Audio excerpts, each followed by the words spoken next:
Shalom, selamat pagi Bapak Ibu Saudara-saudariku yang terkasih dimanapun berada. Salam bahagia selalu. Selamat bertemu kembali dalam siraman rohani pada hari Jumat 28 Juni 2024. Kita akan mendengarkan firman Tuhan. Marilah kita berdoa. Ya Allah Bapa yang Maha Pengasih dan Maha Penyayang, Allah yang memelihara kehidupan kami, Allah yang penuh dengan keajaiban-keajaiban, dan yang selalu memberkati dan menuntun kehidupan kami. Biarlah tangan Tuhan menjaga dan melindungi kami melalui firman-Mu, sehingga kami dituntun untuk melakukan kehendak-Mu. Berkati kami sepanjang satu hari ini. Kami akan mendengarkan firman Tuhan, bila roh Tuhan membuka, dan iman percaya kami senantiasa setia kepada Tuhan. Berbicaralah ya Tuhan, kami telah siap mendengarkannya. Amin. Firman Tuhan bagi kita tertulis dalam 1 Petrus 1 ayat 23. Demikianlah firman-Nya. Karena kamu telah dilahirkan kembali, bukan dari benih yang fana, tetapi dari benih yang tidak fana, oleh firman Allah yang hidup dan yang kekal. Demikian firman Tuhan. Lahir kembali.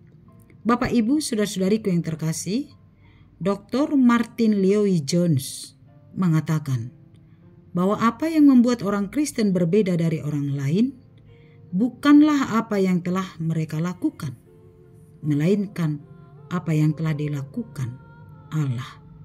Inilah kelahiran baru. Kelahiran baru bukan dari secara fisik, tetapi secara rohani, yang digambarkan dengan sebuah benih. Kita semua mengenal benih dan pasti pernah menanam sebuah benih di tanah. Di dalam sebuah benih yang tampaknya sepele, namun di dalamnya terkandung sebuah kehidupan. Berawal dari sebuah benih yang kecil dan sepele, akan tumbuh akar, batang, cabang, dan bunga, dan pada saatnya akan menghasilkan buah.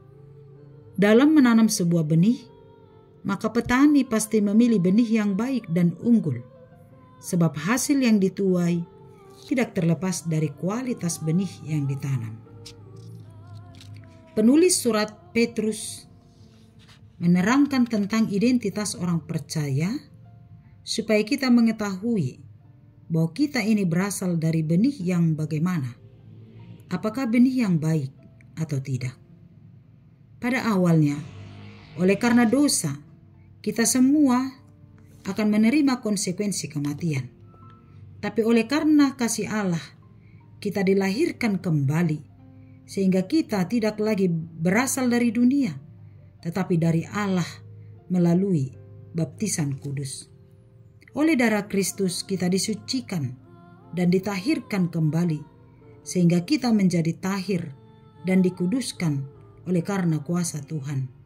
Sebab bukan lagi benih yang fana atau kefanaan yang menguasai hidup kita, tetapi kekekalan Allah melalui firman-Nya. Hidup manusia adalah seperti rumput dan segala kemuliaannya seperti bunga rumput. Ada masa untuk bertumbuh, tapi pada masanya rumput itu akan kering dan bunganya akan layu. Namun firman Tuhan tetap untuk selama-lamanya. Itulah benih yang tidak fana, yang harus tertanam di dalam hati kita. Sebab firman Tuhan dengan tegas mengatakan, betapa pentingnya bagi kita untuk menanam benih firman Tuhan di dalam diri kita. Sebab setiap firman yang kita dengar dan kita simpan di dalam hati kita adalah bagaikan benih yang ditanam di dalam tanah dan pikiran kita, yang pada suatu ketika akan menghasilkan buah yang berlipat ganda melalui perbuatan kita ketika kita membaca firman Tuhan. Ketika kita mendengar siraman rohani, yakinlah dalam hati kita, kita tidak sekedar mendengar, tetapi kita sedang menanam benih-benih, yaitu benih kasih, kemenangan, pengharapan, sukacita, dan keselamatan kekal di dalam diri kita.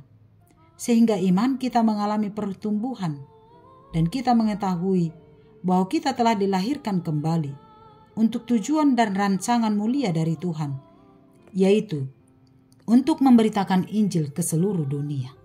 Pertanyaan, bagaimanakah cerminan kehidupan orang yang telah lahir kembali? Dalam ayat 14 dikatakan, hidup taat dan kudus di hadapan Allah. Orang yang dilahirkan kembali tidak lagi menuruti hawa nafsu dan keinginan-keinginan dagingnya, tetapi hidup sesuai dengan buah-buah roh, penuh kasih, sukacita, damai sejahtera, kesabaran, kemurahan, kebaikan, kesetiaan, kelemah lembutan, dan penguasaan diri. Itulah ciri orang yang telah lahir kembali. Yang kedua, percaya dan yakin kepada Yesus Kristus yang telah mati dan bangkit serta naik ke surga sebagai sentral pengharapan kita orang percaya. Yesuslah satu-satunya jalan keselamatan, tidak ada yang lain. Orang yang telah lahir kembali dalam situasi apapun, dia senantiasa percaya dan yakin kepada Yesus Kristus, Sang Juru Selamat. Yang ketiga, ciri orang yang lahir kembali, yang telah dilahirkan kedua kalinya, adalah orang yang mengamalkan kasih persaudaraan yang tulus ikhlas, sebagaimana yang dikatakan dalam ayat 22. Karena kamu telah menyucikan dirimu oleh ketaatan kepada kebenaran, sehingga kamu dapat mengamalkan kasih persaudaraan yang tulus ikhlas, hendaklah kamu bersungguh-sungguh saling mengasihi dengan segenap hatimu. Bersungguh-sungguh hidup di dalam kasih dengan segenap hati. Orang yang telah lahir kembali oleh firman Tuhan senantiasa hidup penuh kasih mesra, melakukan kasih dengan tulus dan ikhlas, sebab Allah telah mengasihi kita dengan sungguh-sungguh.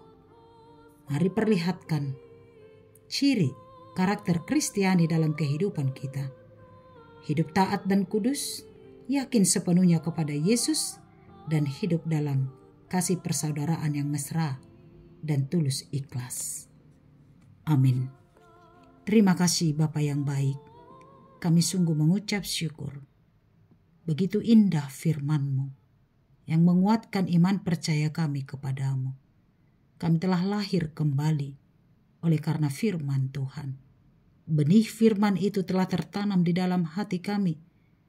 Tubuh kami yang fana ini, tetapi didiami oleh firman Tuhan yang kekal, sehingga kelak kami akan mewarisi kehidupan yang kekal. Biarlah benih firman itu bertumbuh, mengajarkan kami untuk senantiasa hidup dan taat dan kudus di hadapan Allah, tidak menuruti hawa nafsu dan keinginan-keinginan daging kami. Benih firman itu akan mendorong kami untuk senantiasa yakin dan percaya kepada Yesus, bahwa Yesus adalah satu-satunya jalan keselamatan dalam hidup kami. Benih firman itu akan mengajar kami untuk melakukan dan mengamalkan kasih persaudaraan yang tulus ikhlas kepada siapapun dan dimanapun. Tuhan tolong kami menjadi cerminan wajah Kristus, membawa terang di dalam kehidupan kami. Berkatilah firman-Mu, sehingga firman itu tetap menjadi benih yang bertumbuh, berakar, dan berbuah dalam kehidupan kami. Berkatilah kami satu hari ini, pimpinlah kami melakukan yang sesuai dengan kehendak-Mu. Berikanlah kesehatan, pimpinlah kami Bapa di sorga melakukan pekerjaan kami, sehingga kami tidak jatuh kepada dosa dan pencobaan. Peliharalah kami dan jagailah kami dari mara bahaya dan rencana jahat siapapun, sehingga kami senantiasa hidup dalam perlindungan Tuhan. Berkati keluarga kami, berkati anak-anak kami, berkati Pak Hopu, dan semuanya Bapa di sorga. Tuhan, Engkau memelihara hidup kami. Berkati orang tua kami yang sudah lanjut usia, biar tangan Tuhan menjaga dan memelihara hidup mereka senantiasa di dalam lindungan tangan Tuhan. Berkati setiap pekerjaan kami, pekerjaan anak-anak kami, cita dan harapannya. Tuhan, Engkau Maha Pengasih, dan kami yakin dan percaya Engkau selalu memberikan yang terbaik bagi kami. Kepadamu lah kami berserah, ampuni kami dari dosa kami, dalam Kristus Tuhan kami. Amin. Anugerah Tuhan kita Yesus Kristus, kasih setia Allah Bapa, dan persekutuan dari Roh Kudus kiranya menyertai kamu sekalian. Amin. Selamat pagi, selamat melanjutkan aktivitas. Tuhan Yesus memberkati. Shalom.